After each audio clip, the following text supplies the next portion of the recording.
우리에게 주시는 하나님 말씀은 요한복음 5장 39절에서 47절 말씀입니다.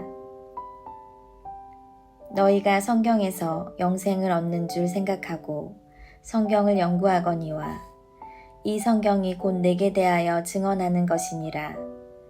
그러나 너희가 영생을 얻기 위하여 내게 오기를 원하지 아니하는도다. 나는 사람에게서 영광을 취하지 아니하노라. 다만 하나님을 사랑하는 것이 너희 속에 없음을 알았노라.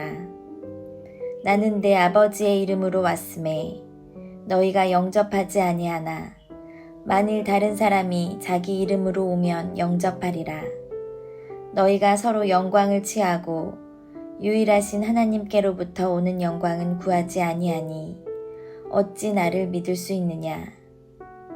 내가 너희를 아버지께 고발할까 생각하지 말라. 너희를 고발하는 이가 있으니 곧 너희가 바라는 자 모세니라. 모세를 믿었더라면 또 나를 믿었으리니 이는 그가 내게 대하여 기록하였음이라. 그러나 그의 글도 믿지 아니하거든 어찌 내 말을 믿겠느냐 하시니라.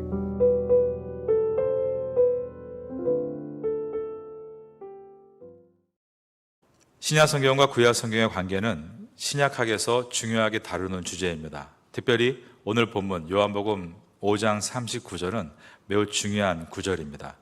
오늘 본문의 첫 절인 요한복음 5장 39절을 보겠습니다.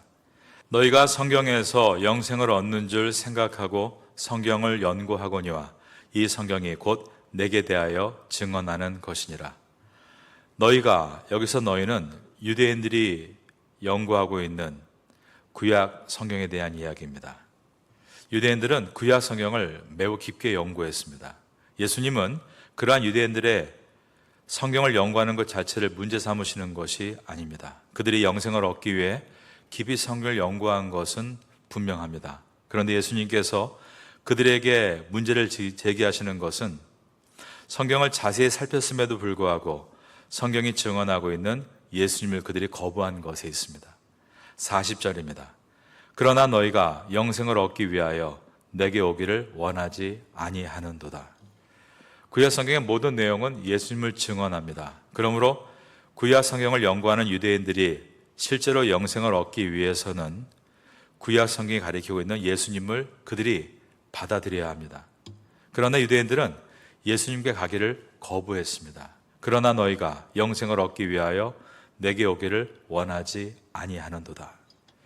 그들은 구약 성경을 연구하고 가까이 두고 있었지만 구약 성경이 예수님에 관해 증언하는 것을 깨닫지를 못했습니다. 그러기에 예수님께 가까이 나오지 않은 것입니다. 여기서 중요한 주제가 나오는데 바로 인간의 무지함입니다. 잠시 후에 예수님은 이와 비슷한 말씀을 한 번 더 반복하십니다. 유대인들은 예수님에 관해 기록한 모세를 믿지 않기 때문에 또한 나를 믿지 않는 것이다 라고 하신 것입니다. 마지막에 있는 5장 46절과 47절을 보겠습니다. 모세를 믿었더라면 또 나를 믿었으리니 이는 그가 내게 대하여 기록하였음이라. 그러나 그의 길도 믿지 아니하거든 어찌 내 말을 믿겠느냐 하시니라. 예수님은 사람의 영광을 받지 못한 것에 대해서 서운해서 자신에게 오지 않는 것을 지적하신 것은 아닙니다. 예수님은 사람에게서 영광을 취하지 않으시겠다라고 분명하게 말씀하셨습니다.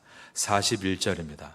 나는 사람에게서 영광을 취하지 아니하노라. 이것은 예수님께서 사람에게서 증언을 취하지 않으신다라는 말과 비슷합니다. 위에 있는 5장 34절을 보시면 주님은 그러나 나는 사람에게서 증언을 취하지 아니하노라. 다만 이 말을 하는 것은 너희로 구원을 받게 하려 함이라 라고 하셨습니다.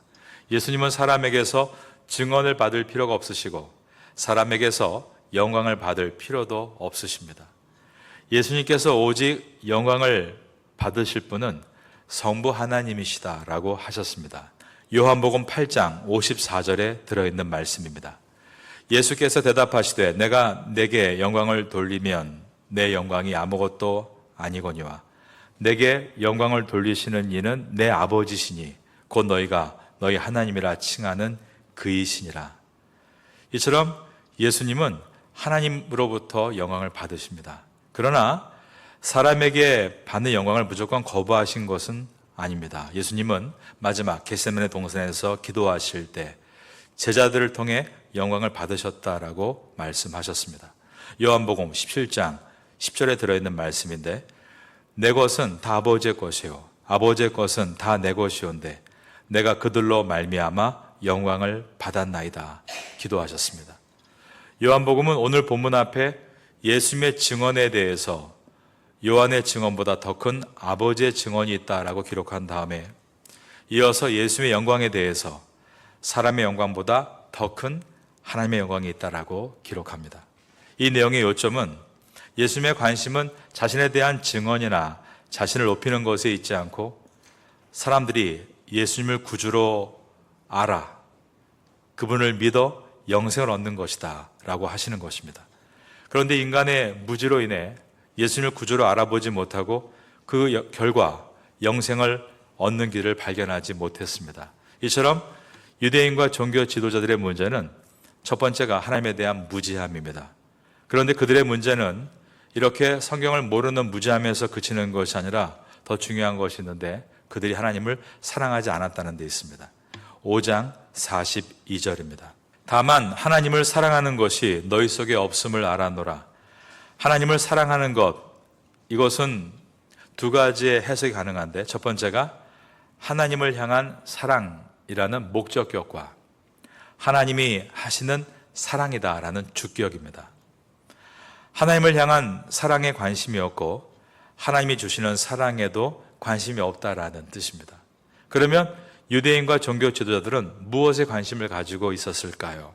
요한복음은 그들이 예수님께서 일으키시는 기적에만 관심을 가졌다라고 기록해 나갑니다. 예수님이 일으키시는 기적은 헬라어로 세메이온, 표적이란 뜻으로서 어떤 방향을 가리키는 것이었습니다. 그것은 참 하나님이신 예수님께서 인간으로 이 땅에 오신 분이고, 예수님께서 인간을 대신해서 대속의 값을 치르심으로 인간을 구원하셨다라는 십자가를 가리키는 세메이온, 표적이었습니다. 그런데 유대인과 종교 지도자들은 예수님의 십자가에는 관심이 없고 예수님의 기적에만 관심을 가졌습니다. 유대인과 종교 지도자들은 열심히 종교 생활을 했고 흠없는 완벽한 제사를 드리려고 힘썼습니다. 그 목적이 무엇이었을까요? 그 목적은 사람에게 자기의 영광을 나타내 보이고 싶은 자랑과 연결되어 있습니다. 44절의 말씀입니다. 너희가 서로 영광을 취하고 유일하신 하나님께로부터 오는 영광은 구하지 아니하니 어찌 나를 믿을 수 있느냐. 여기에 서로 영광을 취했다라는 말이 나옵니다. 이 말은 서로 높였다, 칭찬했다라는 뜻입니다. 여러분, 사람들이 주고받는 영광을 취하면 하나님의 영광을 구하지 않게 됩니다. 바리새인들은 금식하는 것에 있어서 일반인들보다 앞섰습니다. 그래서 자신이 금식하는 것을 사람들에게 알리려고 했습니다. 그러면 사람들이 와, 랍비여 대단하십니다 라며 칭송했기 때문입니다. 예수님은 금식은 남이 모르게 은밀하게 해야 되는 것이다 라고 말씀하십니다. 그 목적은 하나님께 영광이 되기 위해서이고 사람에게 영광을 받지 않기 위해서입니다. 마태복음에서 예수님이 하신 말씀을 들어보시기 바랍니다. 마태복음 6장 16절 이하에 보면, 금식할 때에 너희는 외식하는 자들과 같이 슬픈 기색을 보이지 말라. 그들은 금식하는 것을 사람에게 보이려고 얼굴을 흉하게 하느니라. 내가 진실로 너희에게 이르노니 그들은 자기 상을 이미 받았느니라. 너는 금식할 때에 머리에 기름을 바르고 얼굴을 씻으라. 이는 금식하는 자로 사람에게 보이지 않고 오직 은밀한 중에 계신 내 아버지께 보이게 하려 함이라. 은밀한 중에 계시는 내 아버지께서 갚으시리라 라고 하셨습니다. 사람의 영광을 구하느라 예수님을 믿으려 하지 않는 종교 지도자들이 있었습니다. 반면 예수님을 믿기는 믿는데도 여전히 사람의 영광을 사랑하느라 예수님을 따르지 않는 사람들도 있었습니다.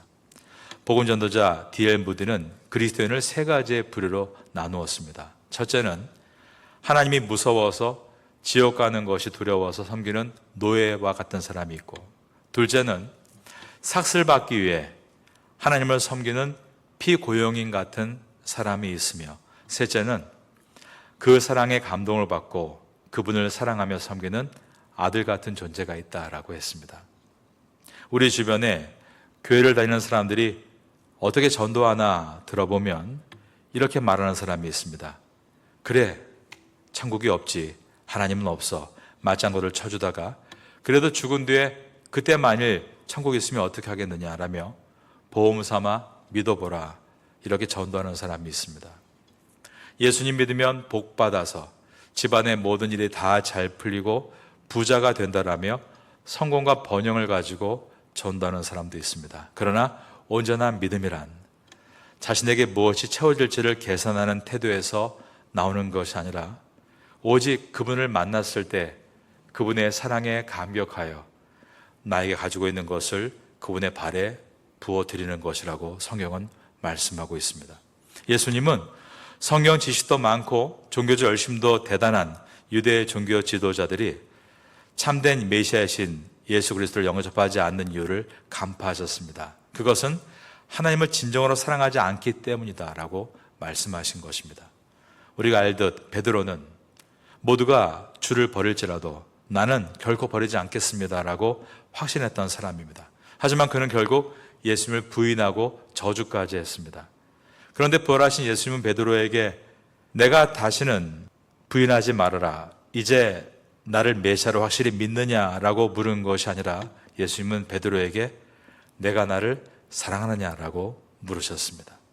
성도는 이와 같이 하나님을 사랑하는 것을 근본으로 해서 그분을 알아가고 싶어하고 그분을 닮아가고 싶어하는 존재가 성도입니다.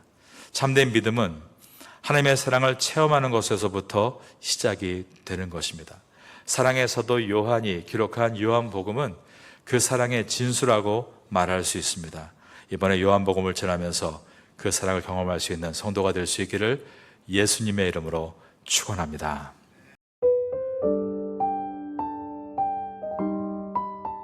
지금은 함께 기도하는 시간입니다. 1월의 공동 기도 제목은 첫째, 신년 특별 새벽 기도회를 승리롭게 잘 마치게 하소서. 둘째, 어린아이에서 어른에 이르기까지 뜨겁게 기도하는 교회가 되게 하소서. 셋째, 각 부서들이 1년 사역을 놓고 열심히 주님의 뜻을 구하게 하소서. 넷째, 개인의 사업과 학업과 건강을 위해 하나님의 지혜를 구하게 하소서. 말씀을 붙잡고 기도하는 귀한 시간 되시기를 소망합니다.